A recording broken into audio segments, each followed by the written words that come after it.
Welcome प्यारे बच्चों, हमारे चैनल एडुला पॉइंट पर आपका स्वागत है।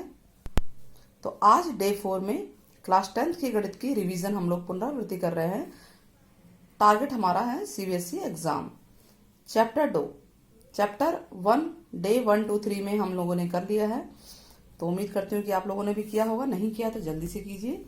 एंड चैप्टर 2 बहुपद, कुछ क्वेश्चंस, ये क्वेश्चंस अगर आप लोग कर लेंगे तो काफ़ी इम्पॉर्टेंट क्वेश्चन हैं ये, और साथ में आपको इस चैप्टर से रिलेटेड बेसिक बातें आ जाएंगी। तो अब है पहला क्वेश्चन, क्या है? द्विघात बहुपद x² - 2x - 8 के शून्य ज्ञात करने हैं हमें। तो पहले तो शून्य निकालना है, पहला क्वेश्चन एक पार्ट। फिर शून्यकों और गुणांकों के बीच में संबंध की सत्यता की जांच करनी है। ठीक है, तो चलिए शून्य ज्ञात करते हैं। शून्य ज्ञात करने के लिए हमें क्या करना है? सिर्फ इसके फैक्टर गुणनखंड कर देने हैं। x² - 2x - 8 है। आप पहले ये देख लीजिए, घात जो है घटते क्रम में होना चाहिए, या द्विघात बहुपद से आप इसको कंपैरिजन कर लीजिए, ax² = bx = c से। तो इस फॉर्म में ये है स्क्वायर, उसके बाद x है, फिर कांस्टेंट टर्म है। ठीक है, स्थिर वाला। अब इसके हम फैक्टर करेंगे। फैक्टर क्या है? 8 के खंड करेंगे, क्योंकि आगे तो कुछ है ही नहीं। 8 के खंड करना है, प्लस या माइनस करने पे 2 आना चाहिए। तो 8 के खंड करेंगे तो 4 और 2 होता है, 4 और 2 आएगा। ठीक है, 4 और 2 को जोड़ेंगे तो 2 तो नहीं आएगा, तो घटाने पे 2 आता है। तो हम इसको कैसे लिखेंगे, ये ध्यान रखना है कैसे गुणनखंड हो रहा है। x², ठीक है, आप इसको लिखेंगे 4x में से 2x घटाया गया, क्योंकि यहाँ पे x है, -8। और इसको आप ब्रैकेट में ही लिखिए। ठीक है, क्योंकि ब्रैकेट में लिखेंगे तो सवाल आपका गलत नहीं होगा। अब ब्रैकेट खोलते हैं, ये हो गया माइनस का 4x, माइनस और माइनस प्लस का 2x -8। क्लियर है? अब यहां से हम कॉमन लेंगे और यहां से कॉमन लेंगे, तो यहां से दोनों में x कॉमन आ रहा है, तो यहां बचेगा x -4, फिर प्लस का चिन्ह है। दोनों में 2 कॉमन है, दोनों में 2 के पहाड़े में दोनों आते हैं, तो हम 2 निकाल लेंगे, x बचेगा 2 × 8। ये दोनों सेम है, फिर से इसे एक बार कॉमन ले लेंगे।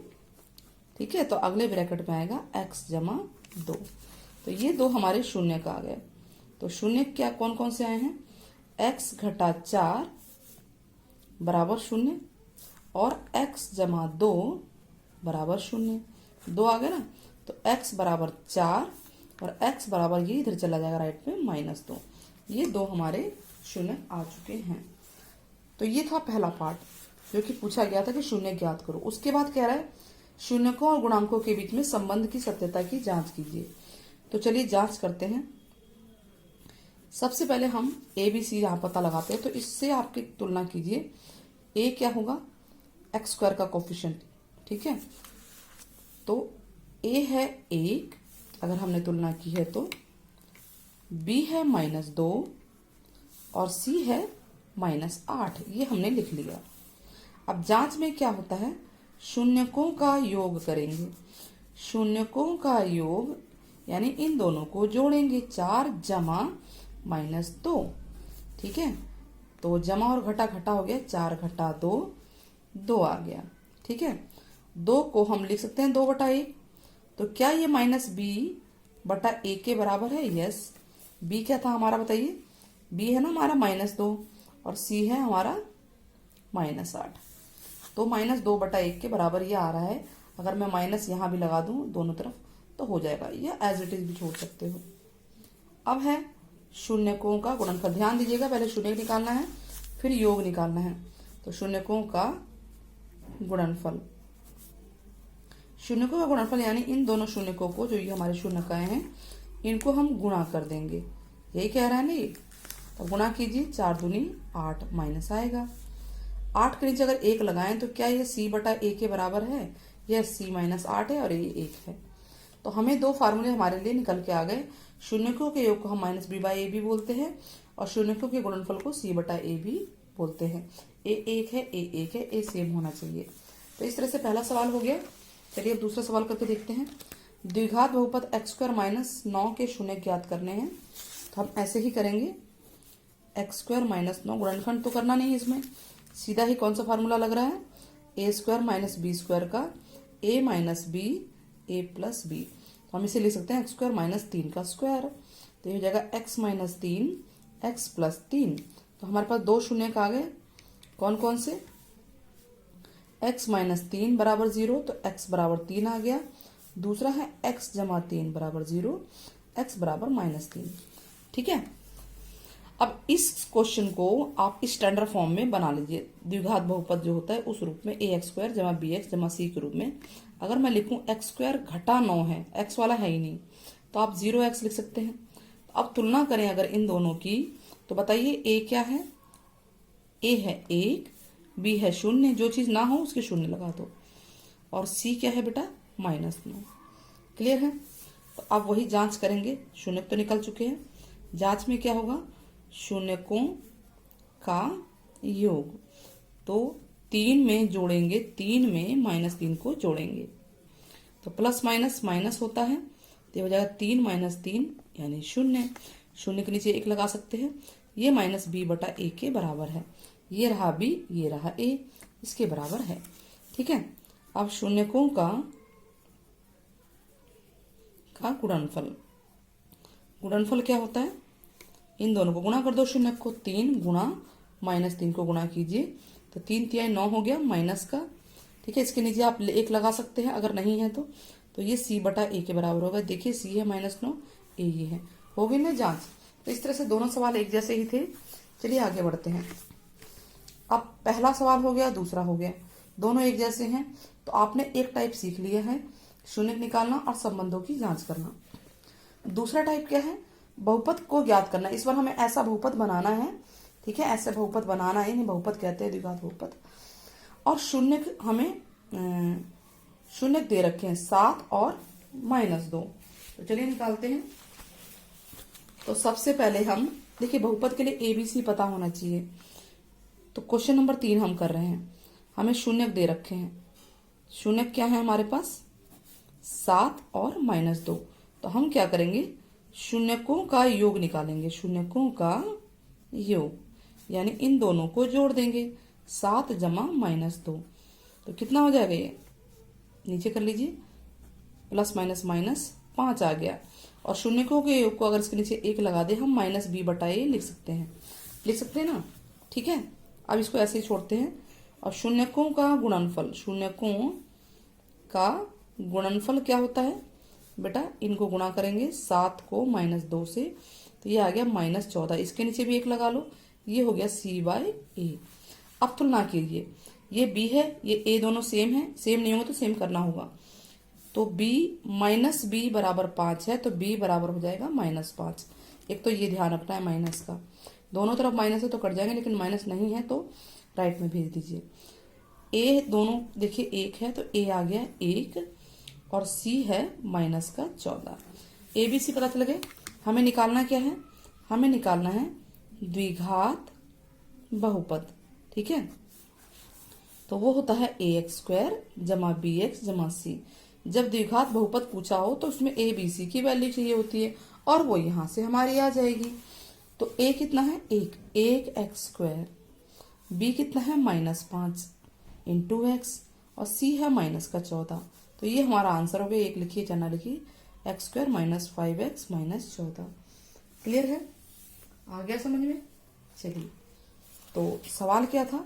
द्विघात बहुपद ज्ञात कीजिए, तो हमने ज्ञात कर लिया है। सवाल नंबर 4 देखिए, द्विघात बहुपद ज्ञात करना है, शून्यकों का योग इस पर दे रखा है। यानी ये जो चीज हमने निकाली है ना, ये हमें दे रखी है। पिछले सवाल में शून्य दिए हुए थे, सवाल में दोनों दे रखा है। योग 7 और 1/4 और -1 है। तो ध्यान देना है, क्वेश्चन नंबर 4 और क्वेश्चन नंबर 3 में क्या अंतर है। दोनों क्वेश्चन आपके सामने आंसर है। तो देखिए, हमें इस बार दिया हुआ है शून्यकों का योग, और क्या दिया हुआ है? शून्यकों